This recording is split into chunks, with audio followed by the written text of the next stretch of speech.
जि भटार पार्टी इन्टारनेशनेलनि जि डिमान्ड बे बिनायाव जिहेतु भारत हादरनि जोङो साफा नागरिक हिसाबै बा भटार हिसाबै भारत हादरनि जि सम्पथिनि सायाव जोंहा समान मोननांगौ मोन्थाय दं हिसाबै जोङो दा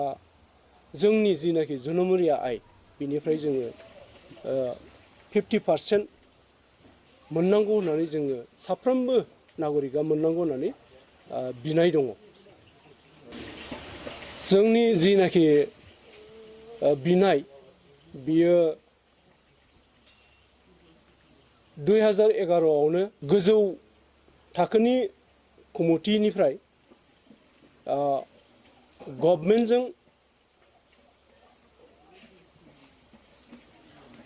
सावरायनायनि गेजेरजों मोननायनि मोन्थाय दं होननानै सरकारा फोरमायखानाय दं। नालाय आङो दा चिरां डिस्ट्रिक्ट भटार पार्टी इन्टारनेशनेलनि जि मावनो गोनां दङ आरो बे भटार पार्टी इन्टारनेशनेलनि बिथोन बायदियै गासैबो रायजो राजानि बा भटारफोरनि जि अधिकार बा मोन्थाय दङ बे मोन्थायनि सायाव हानायमानि मोजाङै मावलांनो थाखाय दानि सोलिबाय थानाय जि सरकारनि नीति बे सरकारनि नीति बायदियै सरकारनि जिनाखि रांखान्थि भटारफोरनि जि बा नागरिकफोरनि जि मोननो गोनां बे मोननायनि सायाव माखासे जिनाखि बेबस्था बे बेबस्थायाव जे मोननो गोनां बेखौ मोननो हायियाव साफ्रोमबो नागरिकआ गावनि मोननांगौ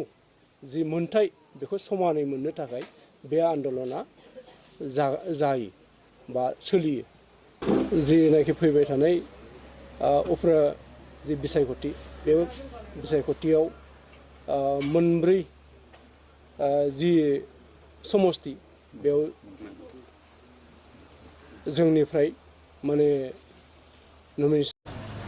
आरो लोगोसे बहाय थानाय बयखौबो खुलुमनाय थाबाय। दा जोङो भटार्स पार्टी इन्टारनेशनेल गिबियावनो बिश्व परिबर्तन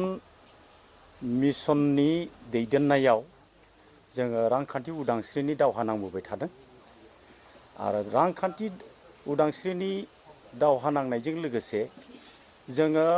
दानि जिथु राजखान्थि जिथु सिस्टेम बेखौ नुनानै जोङो गिखांनाय मोनदों। बिनिखायनो जोङो राजनैतिक भाबैबो जोङो खामानि मावनांगौ होननानै जोङो साननानै लादों। बिनिखायनो जोङो भटारफोरनि मोनसे पार्टी जि पार्टीया थांनाय 2016 सननि 17 नभेम्बर थारिख खालि भटार्स पार्टी इन्टारनेशनेल मुङै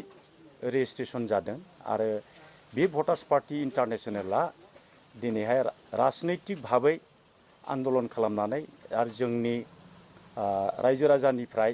बिजाथि महरै जोङो माखासे केन्डिडेट देरहा होनानै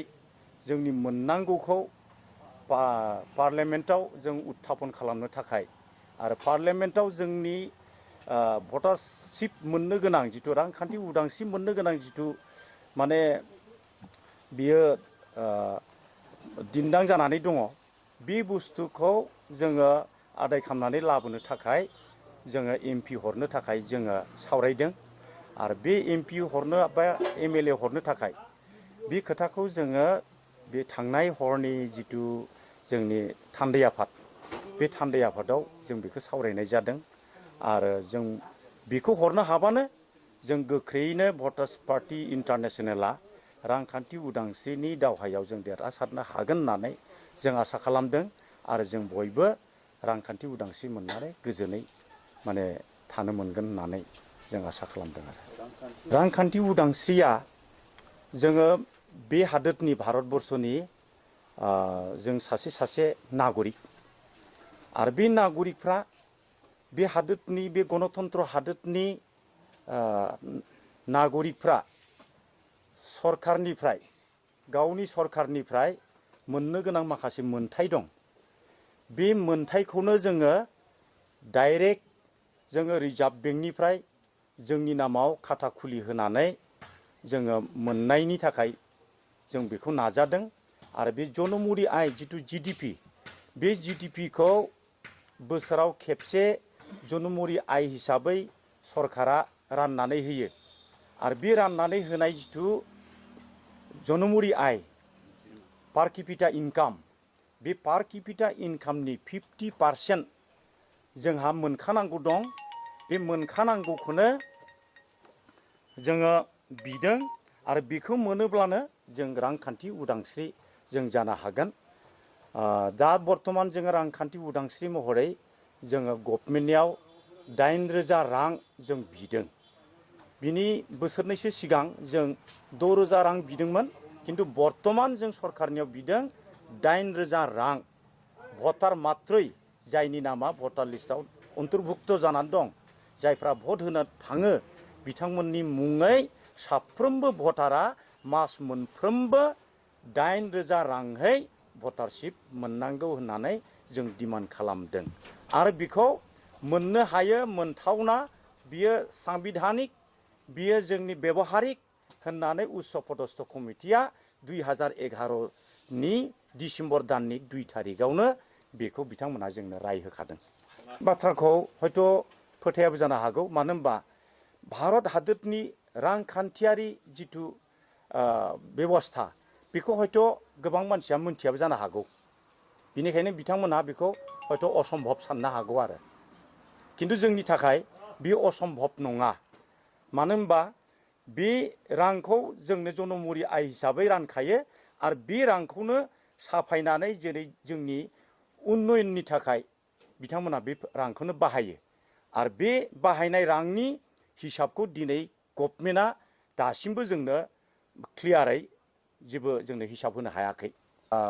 बिसायख'थियाव जोङो देरहानो होननानैनो जों बे केन्डिडेटखौ होदों जोङो जि जायगायाव होदों जाहा देरहानायनि लामा दङ मानो होनबा जुदिहे जोंनि मानसिफ्रा फोथायनानै जुदि होयोब्ला जाहा बाव देरहानायनि गोबां जाहा सोद्रोमा दंखायो बिनिखायनो जों खाथाङै बुंनो हायो जे जों देरहागोन जोङो बे भटार्स पार्टी इन्टारनेशनेलखौ जोङो चिरां डिस्ट्रिक्टआव 2014 सननिफ्रायनो जोङो मावबोदोंमोन बे मावबोनायनि गेजेराव जोङो बिदि अधिवेशन खुंफेरनाय जायाखैमोन आरो जोङो दासो एबारसो फार्स्ट अधिवेशन खुंनाय जादों आरो बे अधिवेशननि गेजेरजों जोङो कमिटिखौ माने फुराना कमिटिखौ सिफायबाय आरो दा जोङो गोदान कमिटि दाफिननानै लानाय जाबाय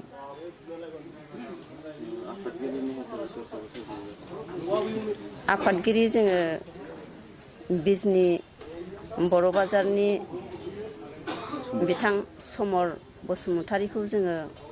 डिस्ट्रिक्ट प्रेसिडेन्ट हिसाबै गायसननानै लाबाय आरो नेहाथारि हिसाबै बिनद बरदाङि ब्लकनि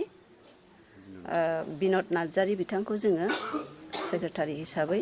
गायसननानै लानाय जाबाय मा आयदायाव सावरायनाय जाखो थांनाय मोनायाव जोङो बे खौ दाफुंनानै लानायनि गेजेरजों जोङो भटार्स पार्टी इन्टारनेशनेलखौ जोङो सिगांनिख्रुइ आरो दा जोङो साबसिनै बोरैबा जोङो मावलांनो हागोन बेफोरनि सोमोन्दै जोङो गोबां खोथा सरसा खालामनाय जादों आलासि महरै जोंहा स्टेट लेभेलनि इक'नमिक्स फ्रिडमनि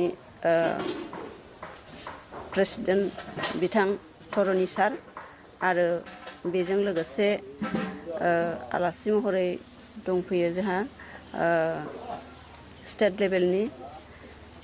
मेम्बार बिथां रन्जय सार।